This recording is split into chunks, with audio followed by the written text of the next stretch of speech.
Wahyu 10. Dan suara yang telah aku dengar dari langit itu berkata pula kepadaku, katanya, pergilah, ambillah gulungan kitab yang terbuka, bukan kitab yang tertutup, di tangan malaikat yang berdiri di atas laut dan di atas bumi itu. Haleluya. Karena dialah yang memegang gulungan kitab tersebut. Anda melihat di Wahyu pasal 5, anak domba memegang gulungan kitab tersebut, masih tertutup.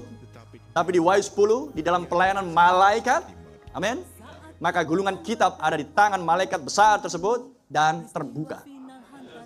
Praise the Lord. Dan kemudian diinstruksikan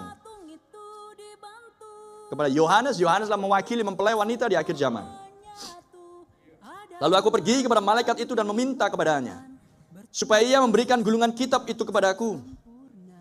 Katanya kepadaku, ambillah dan makanlah dia. Ia akan membuat perutmu terasa pahit, tetapi di dalam mulutmu ia akan terasa manis seperti madu. Lalu aku mengambil kitab itu dari tangan malaikat itu dan memakannya. Lalu aku mengambil. Siapa yang mengambil ini? Martin Luther, John Wesley dan kelompoknya, Paulus dan kelompoknya, Petrus. Siapa yang mengambil ini? Anda tahu siapa orangnya? Lalu aku mengambil. Haleluya. Anda membaca sehingga ayat ini bukanlah histori. Ayat ini adalah experience. Ayat ini adalah pengalamanmu pribadi. Amin. Karena ayat ini hanya untuk akhir zaman. Sesudah Israel kembali ke Palestina. Sesudah perang dunia kedua berakhir. Amin. Sesudah Nabi ditampilkan dan pesan dinyatakan, maka gulungan kitab dibuka. Meterai-meterai disingkapkan, dilepaskan. Dan sekarang gulungan kitab terbuka, disodorkan. Nah, ambil dan makanlah. Haleluya. Sehingga ayat ini, nas ini, berbicarakan dirimu. Pengalaman pribadi.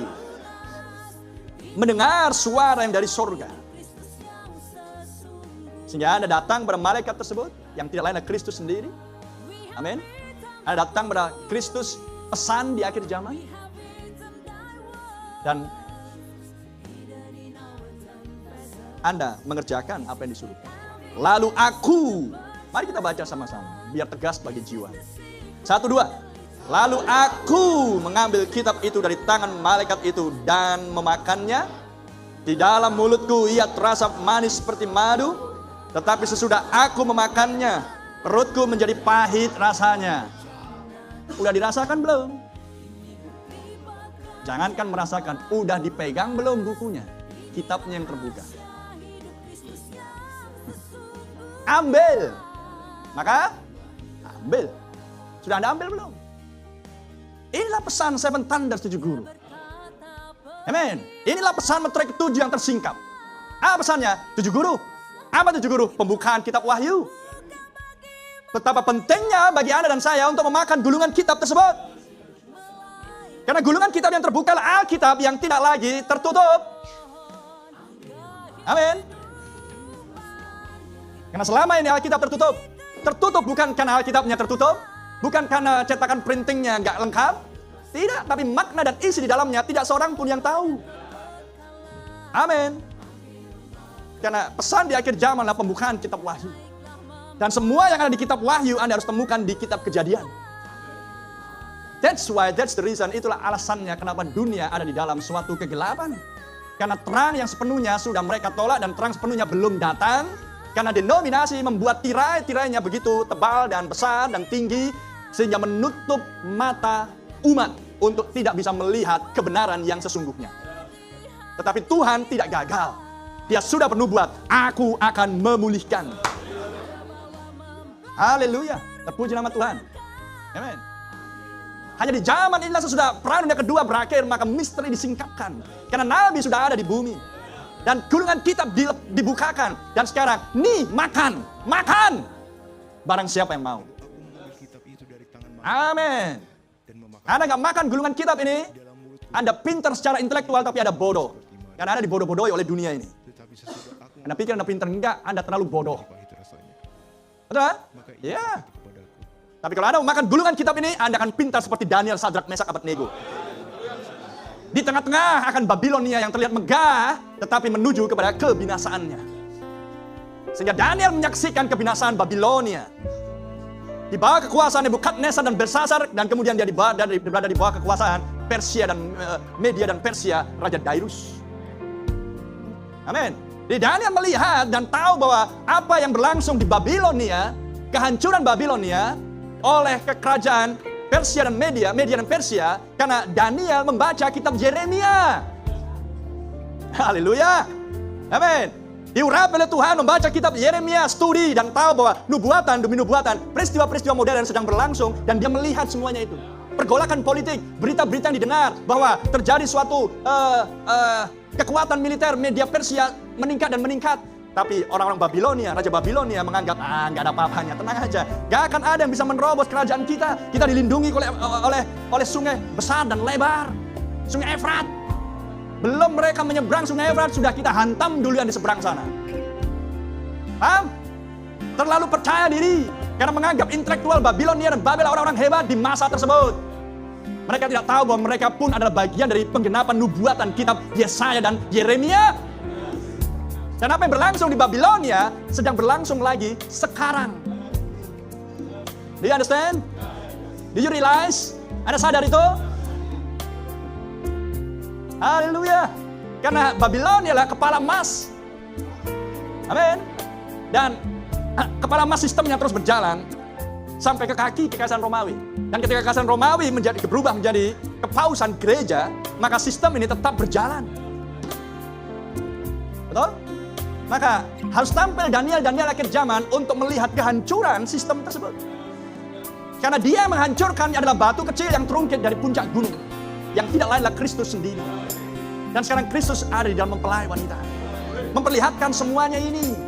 Haleluya, membukakan kitab Wahyu dan membawa Anda kembali ke kitab Kejadian, membawa Anda kembali ke kitab Daniel, membawa Anda kembali ke kitab Yesaya, Yeremia dan lain sebagainya, dan membawa nas-nas kitab suci tersebut, membawa sejarah-sejarah tersebut menjadi hidup lagi, terulang lagi dengan sendirinya di zaman akhir ini. Dan siapa yang bisa melihat? Hanya mereka yang memakan gulungan kitab. Haleluya. Seorang yang makan pasti seorang yang sadar. Karena dikatakan manis di mulut, pahit di perut. Berarti Anda sadar kan? Kalau orang yang sakit nggak tahu itu mana yang manis, mana yang pahit. Yang penting masuk aja ke mulutnya untuk bertahan hidup, sembuh syukur. Betul enggak? Karena lidahnya sudah mati rasa. Hanya orang yang sehat yang akan tahu membedakan mana yang manis, mana yang pahit. Haleluya. Dan Anda harus bangun. Tidak bisa dalam kondisi bangun. Bangun, makan dulu. Iya, makan. Iya nanti. Anda harus bangun dan merasa lapar baru Anda makan. Dan renungkan hal ini. Berbahagialah mereka yang haus dan lapar akan kebenaran. Amin. Makanya ditunjukkan seperti apa orang lapar. Ada 4 orang kusta. Amin. Di zaman krisis di masa Elisa. Ketika tentara Syria mengepung akan Yerusalem, sehingga terjadi krisis pangan, kekurangan pangan. Amin. Mengakibatkan kelaparan yang hebat melanda Israel pada masa tersebut. Harga-harga melonjak sangat tinggi. Tidak ada orang yang mampu membeli. Tidakkah Anda melihat hal yang sama berlangsung di sini? Renungkan semuanya itu. Kita berada di masa yang sangat menggairahkan, my brother. Sangat menggairahkan. Karena Anda dibuat melihat semuanya ini. Anda nggak perlu kuliah HI, kuliah hukum, kuliah sejarah, kuliah untuk tahu semuanya ini. Cukup dengan ambil gulungan kitab yang terbuka, makanlah. Maka matamu akan menjilat bang seperti Yonatan. Mataku cerah setelah makan madu hutan tersebut. Karena Saul raja yang diurapi tapi yang salah, pilihan manusia itu melarang tentaranya untuk memakan madu. Dia mencoba untuk menghalangi umat untuk melihat sesuatu dengan jelas. Itulah kalau mimbar dihuni oleh pastor pengkhotbah yang pilihan manusia. Amin.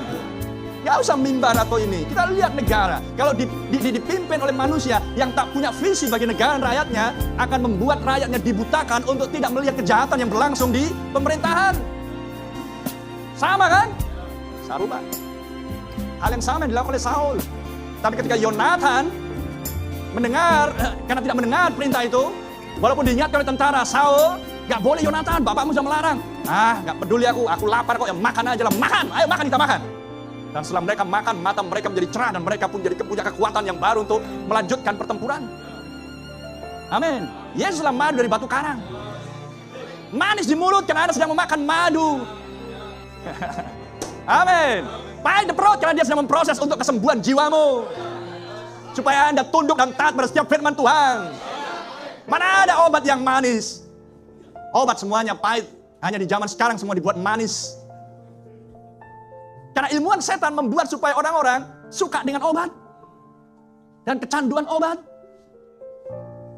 Semua dibuat demikian karena setan selalu berusaha untuk menghalangi orang-orang mendapatkan akses kepada kebenaran. Setan selalu berusaha untuk menyelewengkan sesuatu yang orisinal, yang asli. Anda memakan gulungan kitab ini, Anda akan dibuat melihat semua yang berlangsung di sekeliling Anda. Anda tidak perlu menjadi politikus untuk tahu tentang hal politik. Anda tidak perlu menjadi dokter untuk tahu tentang hal-hal yang farmasi dan kesehatan. Amin. Anda dibuat tahu tentang prinsip-prinsip apa yang sedang berlangsung pada diri mereka. Pada setiap bidang ilmu. Karena semua bidang ilmu hanya di zaman ini membuktikan, semua bidang ilmu memberikan kesaksian bahwa pesan ini benar adanya. Haleluya. Terpuji nama Tuhan. Amin. Hanya pesan di akhir zaman ini akan memberitahukan pada Anda di mana posisi semuanya pada akhir zaman. Amin. Dan inilah sedang kita lihat karena memakan gulungan kita.